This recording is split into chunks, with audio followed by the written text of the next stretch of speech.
I'd like you to give us at least one of those when we're just going to do. I just want to bring John in here. So, John, I mean, there's been a lot of talk about education, the need to, I mean, as Ellen said very eloquently, you know, in her presentation, we are born with an ability to express ourselves as babies. So it's that nurturing, not to interrupt it, not to distance anybody from that development and that continuation. But what is, again, I want to come back to the role of the artist in particular, and how the role of the artist as an individual who does identify as an artist and would call themselves a playwright or a visual artist, and their role and their desire to sort of push the boundary. So and which may offend, and so, you know, those expectations and that role, how do you marry that, I suppose, with this very far-reaching, very democratic interpretation of what the arts is actually for? So that sort of individual aspiration versus this democratic function, if you like. Yeah, I think I'm reminded today of what a wide-ranging and varied thing freedom of expression is, and that ranges from the right to be to say terrible things, you know, to be outrageous, to shock the system, which is such an important part of what an artist does, and yet at the same time, it can also be about that very the gentleness that's needed to allow and encourage a voice to be heard, and holding that capacity for that rambunctiousness together with that gentleness, for that capacity to be rude and outrageous alongside the importance of listening is really complicated. And I think that for arts organisations, I'm not sure institutions is the right word actually, part of our role is to try and juggle and hold those things.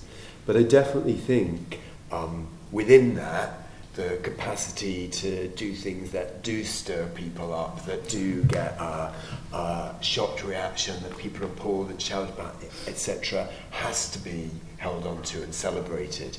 And I think for me, actually, as an artistic director, if there were more ideas and more art that I felt really did that, actually I would be very excited.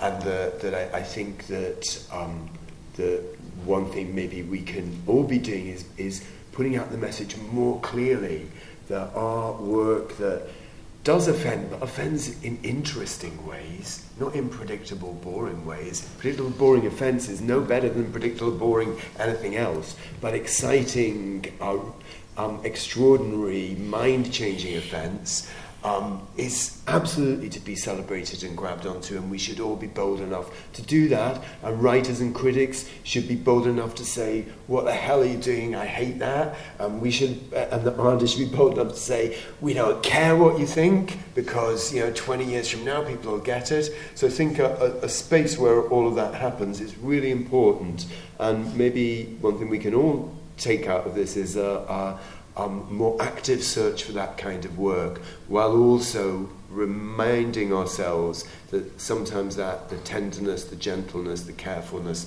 that's needed for other voices to emerge is also very important. Agreed, fantastic, really enjoyed that. But what can you actually do? Is it that there's more public debate is needed, or how do you, You're working on the assumption that there's a problem that you've come here to solve, and that's not necessarily the bottom line here. I think what we're having here is a conversation about what we do and what we want to be doing in the future. And that's the nature of the rolling conversation through the day. Not that we had a problem and at the end of the day it will be fixed. So no, I'm not going to put an idea on the table that I'm going to do better out of today, but I am going to engage with the variety of voices that are in the room and say, what can we gather out of this, and what can we do as a bunch of people who've turned up here because we care about what we do, because we care about art, because we care about freedom of expression, and we disagree with each other productively. Let's continue to do all of those things. But no, I'm not going to give you a quick fix, because it's not to be fixed in a day. It's an ongoing, important and significant part of what we all are. Can I say as well? Julia, that and it was David's words to you, democracy. I wouldn't draw too much of a gap between England and Wales in some senses, but there are major distinctions going on here. One we've referred to already in terms of education. We don't have a Michael Gove, and we're not going down that road at all. We've got a cabinet in successive Welsh governments, including the coalition government when Labour was with Plaid, that I can say with my hand on my heart consists of a majority of cabinet members. I leave the AMs to one side here, of cabinet members who get it about the arts, and who in very difficult times have supported not just the Arts Council but the provision of arts. But if I take the Arts Council, the cuts to our budget, which are obviously tinier budgets, than in England, but the percentage cuts have been also smaller, and where they have been able to protect us, they do protect us. And things like the very existence of National Theatre Wales would not have happened if there had not been a democratically elected Welsh Assembly government. That's the straightforward truth. And in terms of what the Arts Council does, in terms of its council members, who are of course independent, and whom I chair, we set strategies and obviously we work in tactical terms and so on. But I hope that nobody contradicts me in this. Never, ever, ever have we told any of our artists or arts institutions or organisations what it is they should say or do. And I hope, on the contrary, we've encouraged them to be, and I was trying to find a better word than offensive, and I think provocative, I think, is the word we're looking for, that we've created spaces in Wales where people can be provocative, whether it's in Artis Mundi, international art coming at a very high cutting edge into the museum, or in terms of the work that Theatr Genedlaethol was doing in Aberystwyth of the Bont, and remind me, Tir. Yeah, Tir. So, right across the line, and that's a good example. Theatr Genedlaethol Cymru, the Welsh Language Theatre, was very, very, very staid about 5 or 6, 7 years ago, and we had ardent discussions, and I believe, to an extent anyway, it's turned around. And it's partly turned around because it's been able to spark and deal with other theatrical organisations. But the same is true of things like the Library of Wales series, the English language series of classics. It would not have happened if subsidy had not been found by the Welsh Government, because we do not live in a market economy in Wales that can support it. There are too few of us. But if we don't have those expressions of our identity, then as the nation that we are institutionally becoming, then we will fail. Because the civic culture I refer to as weak is essential if we're to get, for example, to that position in Scotland. I don't mean the political side of it, but the sense of a culture that actually talks to itself and engages with things. And you can feel that palpably. So I'm more worried. I don't want to be pessimistic, but I'm more worried about Wales, Julia, than you are. I'm slightly less hopeful about the younger people and the future than Flaky, as maybe that's a product of my age. But I do not think at the moment we've got a democratic public out there that either votes sufficiently or think sufficiently about what it is they may lose bit by bit, piece by piece. We've got a national newspaper in the Western Mail. I think the current circulation figures are below 40,000. That's not knocking the Western Mail. But that's terrible. So we don't have those spaces. So we're not in necessarily a good place, but I do believe we're getting there. Ellen, if we're not looking, I'm not going to sort of defend my position. We're not looking. I'm trying to get some sort of concrete pieces out of this, not necessarily solutions. Because I agree, we're not coming to fix a problem, but we're moving a debate forward, opening it out, hopefully, and involving more people in it. So, what do you think that you could do from your position? I think we can be as an organisation. Once we are open with Pontio, I would like to think that it's a place for artists to come and feel that they can confidently, not necessarily come and offend, but come and encourage people to feel comfortable about certain things, because I think that's what we're talking about in terms of offence. I think it's more to do with taking people to a place where they feel slightly uncomfortable because they're seeing something about themselves that they find difficult to accept. I think that's what we're talking about. And I would like to think that we could create that safe place where we can encourage artists to do that. Now, I had a conversation actually last night with an artist who is from Wales but lives in London at the moment, but is thinking of coming back to live in North Wales. I won't say who he is, but very interestingly discussed today's session with him. And I asked him how he felt when he came to Wales to perform, and he said he very much self-censors. He very much dilutes what he does so that, in fact, people can accept what he does, that it doesn't make them feel too uncomfortable, because he doesn't want to actually, offend, I guess, is what we're saying. So I would like to enable that artist to come to Pontio and do what he really feels he wants to do as an artist and really express himself, because only then can we take our audiences to a place that enables them to move to another, to shift to another experience, and to see life through different eyes. And I think that's part of our responsibility as organisations, to create those safe places. Can I offer one of, I don't know, it's an offensive remark, one of the things that worried me as I sat there were the slides you showed.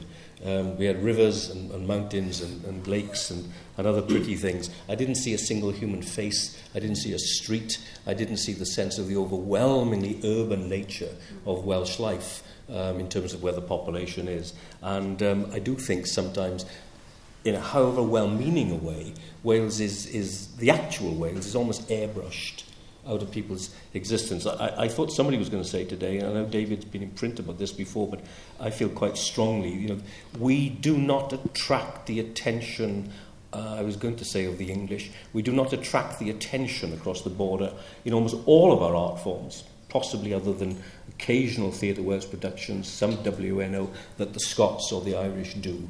And I would ask the question, why is that? And for my answer, I don't think it's because our art is any lesser. I think it is because we do not frighten the English. We do not frighten the establishment. We do not frighten the polity in quite that way. We used to do so when we were an overwhelmingly collectivist, working-class, trade union-based society. We become a nation of bourgeois wussies. Can I add to the slide as well that they're monolingual English, the slide, and it's excellent that we've had translation, and I'm sorry that I've spoken English in this session, Erin. I should have been using, but I'm a bilingual person. I switched from one language to another. And the fact that you had translation here, had you not had translation here, the very theme of the day would have been endangered, because we would not have had freedom of expression. Wales is, as Di said, different to other countries in the UK, but we have good things and bad things. But one of the things that we do have is a sense of bilingualism, and from that, multilingualism, which is in all areas of Wales, and particularly thriving in South Wales, in the schools, in Cardiff and so forth. Welsh medium education is on the rise. And that is part of our artistic and our cultural selves. And I've read several interesting things about the English attitude to Wales. One of the best ones from one of my favourite English poets, Benjamin Zephaniah, who said that Welsh should be taught in all schools in England, because only then will you understand the United Kingdom or Great Britain. He also thinks that Caribbean poetry should be taught and slavery should be taught. This is part of the makeup of who we are. And if you teach everything or look at everything from a centralist English point of view, you will not understand, and you will keep putting mountains on pictures of Wales, and you will not have bilingual signs.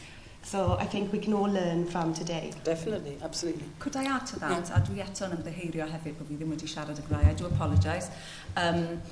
I think that it's really important that the Welsh language has a platform when these kind of discussions take place. Fi'n meddwl bod yn holl bwysig bod ni wedi cael cyfle i gyflwyno yn yr iaith, yn y mam iaith ni. It's not that we can't speak English, we can speak both, but I think it's really important, and I think it's an important point, and I think it needs to be acknowledged that the language, we don't want to make an issue of the language. That's not it. It's something that we... It's the air you breathe. Yeah. Thank you. I wouldn't forgive myself if I didn't also quote, yet again, Raymond Williams, our greatest 20th century intellectual, who you remember in 1958 said, culture is ordinary. And then he said, and that's where we must begin. And I think that's the issue, is where we must begin. To acknowledge that we breathe the air as we drink the water, as we have the free National Health Service, or whatever it is. This is something that we should be asking for as an addition. I take your point about resource, but there has to be a kickstart sense of it as well. And I never quite thought in my earlier years I'd say this, but I do think we are an old country becoming a new nation. And that gives us both an interest and difficulties, all of which we will surmount. David, did you want to come in with some final reflections? Culture is culture. I'm reminded of a quotation. I'm just been trying to recall it as I've just been listening here. I think it was Professor John Blacking, who is an ethnomusicologist who died about 20 years ago from Northern Ireland, and he said culture exists only in performance. And by that, I don't think he just meant theatrical performance. I think he just meant by being part of oneself, being part of what one does, and I think some of the culture is we do need to remember very, very strongly.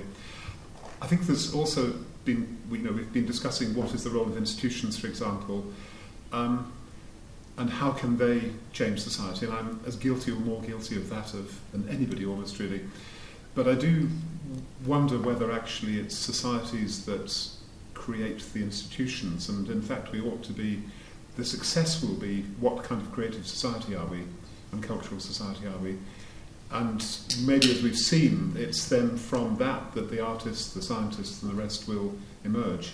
And if we forget the origins of it all, then we will forever be impoverished in terms of the artists and the scientists too.